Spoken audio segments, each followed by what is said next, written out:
guys, for today's videos, ang ulam natin ay requested by Junaki. So, nagpaluto sa akin yung anak ko ng mama, nilagang baka naman tayo. Kasi nga, lagi kaming madalas asprito. So, ngayon, nagpapaluto naman siya sa akin ng may sabaw. At saka madalas ko lang lutuin is nilagang baboy. So, ngayon daw is nilagang baka naman daw ang gusto niyang kainin. Kaya ito guys, atin nang iluluto ang kanyang requested by Junaki.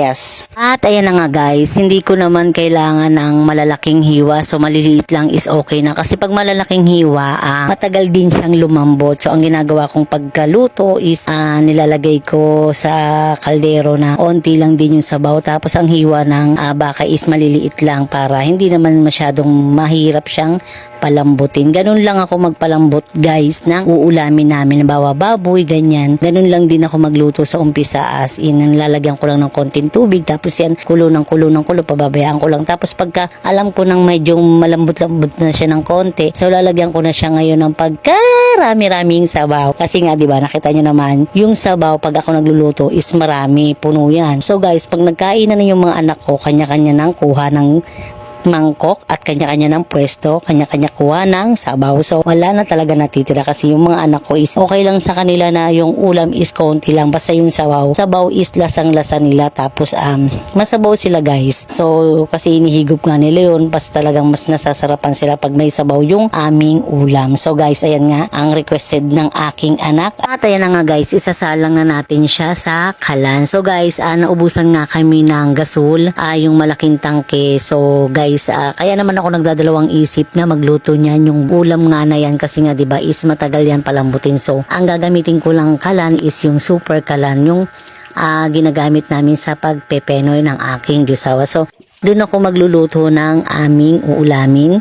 So guys, hindi pa nga namin nabibilhan yung malaki, yung tangke, kasi nga mahal din ngayon yung kalan, yung tangke, yung gaas. Kaya naman is waiting muna tayo kung kailan ulit tayo magkaroon ng pambiling gaas.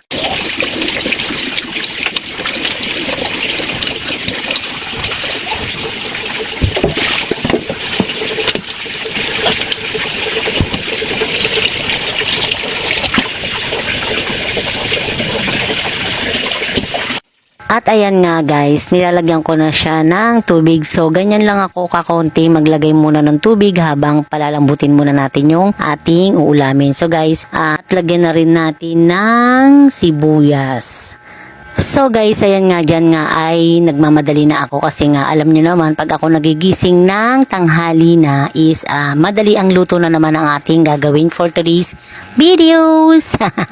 So guys, ganyan lang ako lagi pagka nagmamadali, is madalian talagang luto. So at kaya naman hindi na ako dyan nakapag hiwa-hiwa sa lamesa ng mga sibuyas, tsaka yung katulad niya ng mga gulay-gulay. Dito na ako sa may dyan na ako sa may lababo, agad-agad hiwa, para naman pagkatapos ng hiwain is diretso hugas, tapos diretso na nga dun sa may kaldero. So guys, di nga ako dito nakapagluto sa may loob, sa may mismong kusina. Wow, may kusina. So guys, kaya nga hindi nga ako dito nakapagluto sa may likuran ko, dyan sa may kalan, kasi nga is naubusan ng gaas yung aking malaking tangke. So kasi ang nangyari, dun na lang ako muna sa may maliit na super kalan na ginagamit namin ng pampenoy. So guys, ganyan lang. Hiniwa ko na rin nga rin yan yung pechay. So dyan na nga rin talaga ako naghiwa ng mga gulay-gulay, kasi nga is yung nakita nyo ba yun, tinatamad rin kasi kung doon na sa lamesa gayak maghiwa, kasi nga nakita nyo naman yung aking sangkalan is napakabigat. Para siya talagang, alam mo yung pampalengke, yung tagtada ng baboy, yan talaga yung binili ng aking cheese, na nagsasabi naman ako sa kanya na requested by na ibili mo naman ako ng sangkalan na panglamesa lang, yung sakto lang. So guys, ang lagi niyang ino-order is yung pang malakihan na, kasi nga din daw is order ka ng maliit, sayang naman daw yung ganun din naman daw, konting diferensya lang naman daw ng presyo dun sa may malaki at sa maliit. So kaya ang ginagawa niya is yung malaki na talaga yung kanyang ino-order. So guys, ano ba dapat? Ako ba talaga dapat ang o-order para naman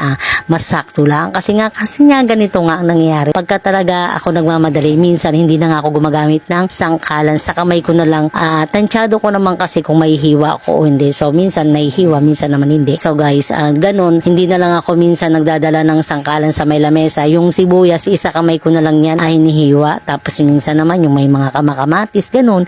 Kasi nga sobrang bigat ng ating sangkalan. So guys, ayan na nga is, hindi naman ako nagtagal sa pagluto kasi nga ganun nga yung aking diskarte. Sa unang luto, konti lang yung aking sinasabaw para naman is pag kumulo is alam mo naman kapag kita mo naman na kagad kapag malambot na yung ulam. So guys, ayan na nga, kain na tayo guys. Thank you for watching.